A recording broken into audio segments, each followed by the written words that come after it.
Hi there, my name's Felicity, and I'm 37 years old. Let me tell you about an experience I had and how I quickly dealt with it because I don't let people take advantage of me. Unlike many stories I've read here, I actually had a good relationship with my mother-in-law before everything fell apart. Yes, it's surprising, I know. We got along great, and our relationship was smooth and filled with warmth, perfection, and mutual respect. As for my husband Frank, he was the love of my life, my best friend, and my partner in everything. To me, everything seemed perfect. I'm not being naive or ignoring any red flags. Sure, we had our arguments like any normal family, but in the end, everything was fine, and there was no sign of any problems. So, you can imagine how shocked I was when this crazy story happened. Maybe someone can help me figure out what went wrong because to this day, I still don't know. Let me tell you what happened and why I decided to take revenge on my husband and mother-in-law for what they did to me. I had planned something special for our family. It was supposed to be a vacation for just my husband and me, but I thought about Tiana, my mother-in-law, who had been widowed for 4 years and must have felt lonely.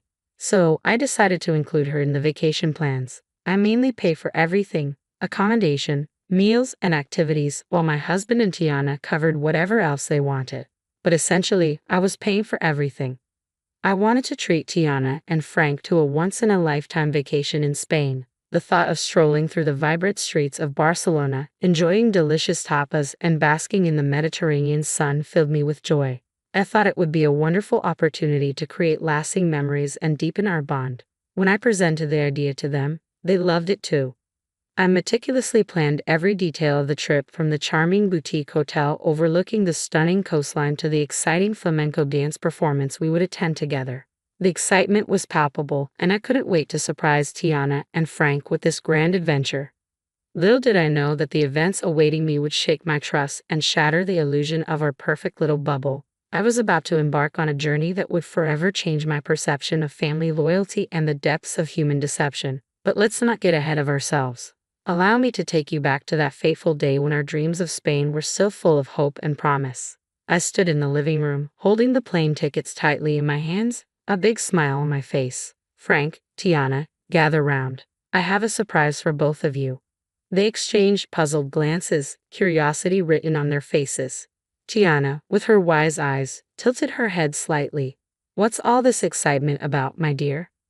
With a flourish, I revealed the tickets and shared my plans for the Spanish adventure awaiting us. I watched their expressions closely, hoping to see joy and gratitude in their eyes. Frank's face lit up, his eyes sparkling with anticipation. Felicity, you truly are something else. I can't wait for this incredible trip. Tiana wore a softer smile, her gaze meeting mine.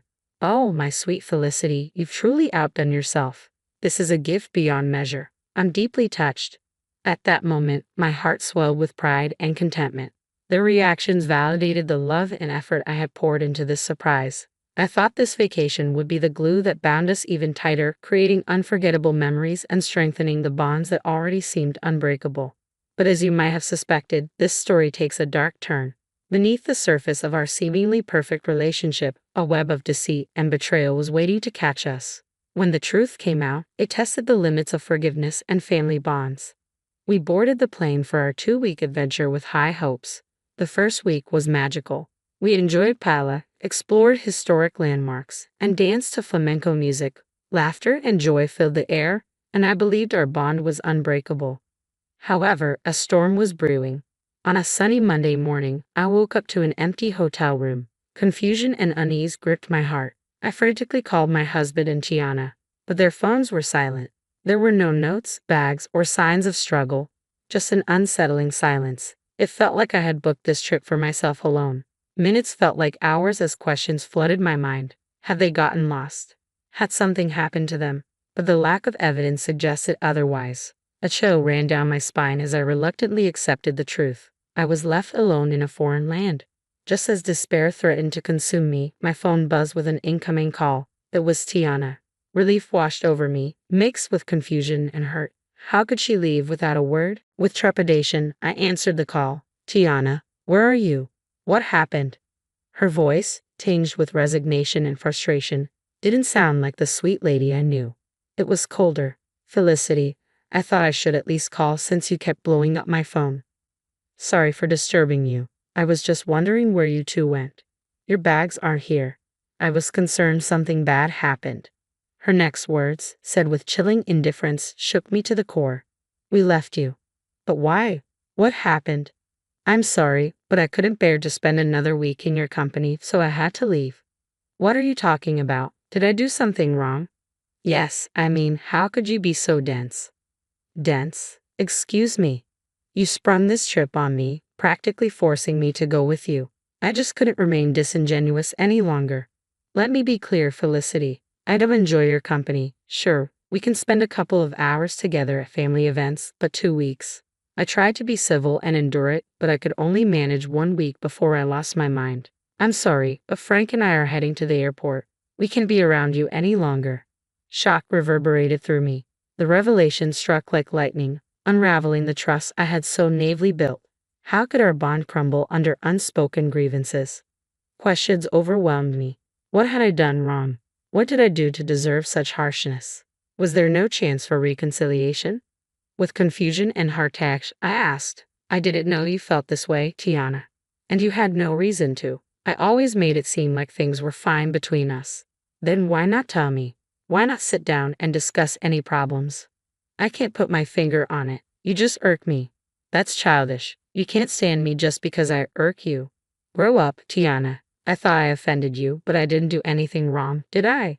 Not necessarily, but it doesn't matter. What matters is how I feel about you, and I find you annoying. Then why agree to come on this trip? It was a free trip to Spain. No one would turn that down. But as the days went by, I grew tired of your antics. What antics, Tiana? What did I do that was so bad you had to leave me alone in a foreign country? She had no answers, and my impatience grew. I was shocked, hurt, confused, and angry. But most of all, I was sad. I needed to know what my husband, Frank, had to say about all this. Let me speak to Frank. Casually, Tiana passed the phone to Frank, who had likely been listening the whole time. He sounded just as indifferent and cold as his mother. Hello, really, Frank? You decided to leave me too. I didn't leave you because I don't like you. I left because my mom needed me to take her home. So you knew about all of this? Well, yes. How long have you known about your mother's apparent hatred toward me? For some time now. I was hoping this trip would bring her closer to you, but I was wrong. Okay, but what I'm failing to understand is why none of you approached me about this. We're all adults, aren't we? If there's an issue, we solve it. It's not like we haven't had arguments in the past. We sat down and solved them. What's different this time?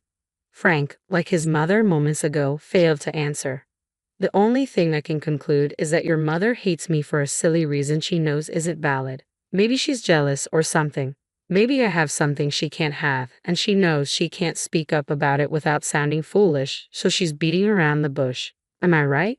Their resounding silence confirmed my suspicion. I'm honestly shocked. I didn't know you two felt this way about me. I hope you have a safe flight home. I cut the call, pacing around the hotel room, still trying to wrap my head around what exactly the issue was. I stopped wondering what I did to deserve this treatment. 47 years on this planet had taught me that sometimes people hate you for seemingly no good reason. They're jealous or bitter because they see you at peace with yourself, and that enrages them because they struggle with their self-worth. I'm sure I'm not the only one who's experienced this, but the last people I expected this behavior from were my own family. After sobbing for some time, I had an epiphany. Let me take you back to that fateful moment when I decided to take control of my destiny and seek revenge against these two who had wronged me for no good reason. It was a pivotal moment that would forever change the course of my life. As I wiped away my tears, a newfound determination welled up within me. I refused to waste any more emotions on their pathetic actions. No, it was time to show them they couldn't trample over my heart and get away with it.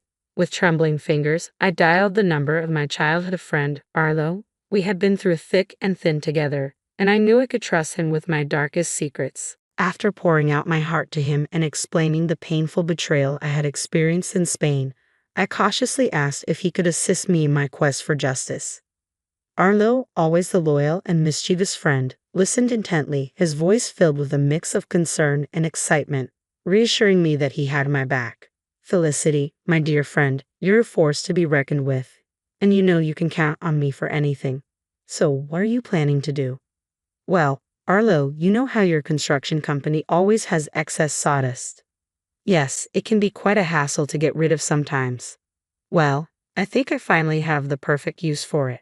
His curiosity was piqued, and my plan tumbled out like a carefully crafted script, describing how we would orchestrate the ultimate act of retaliation.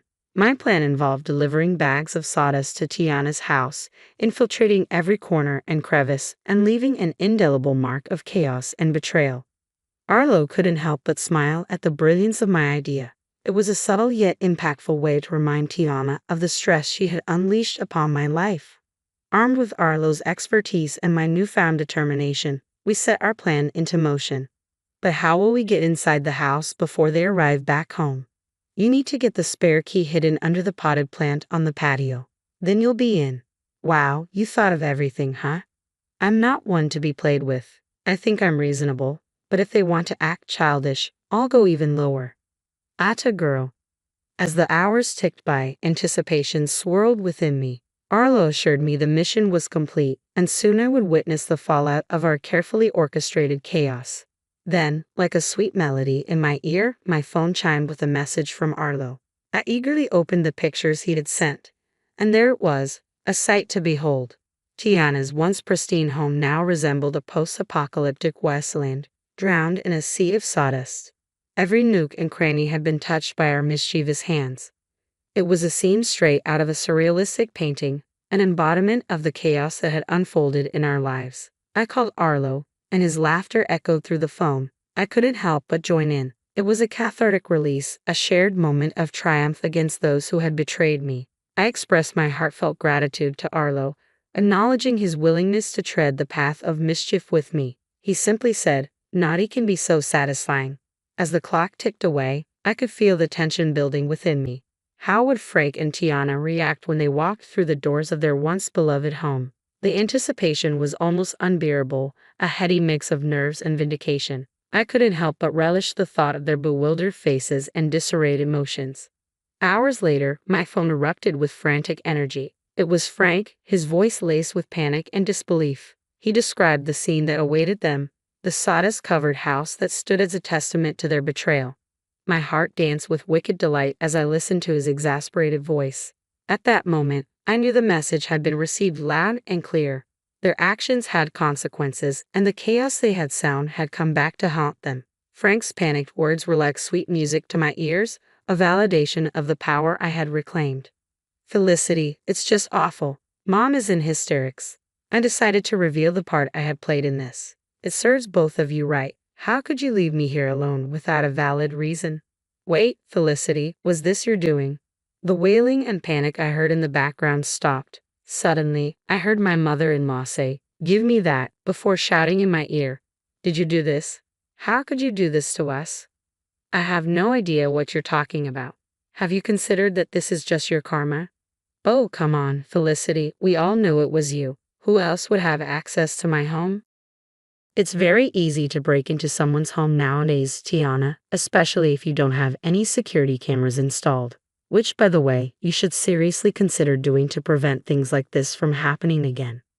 Honestly, Felicity, how can you do this to us? Where are we supposed to sleep? This sawdust is making my lungs ache. Oh, that's right. You probably forgot to get the keys to my house, huh?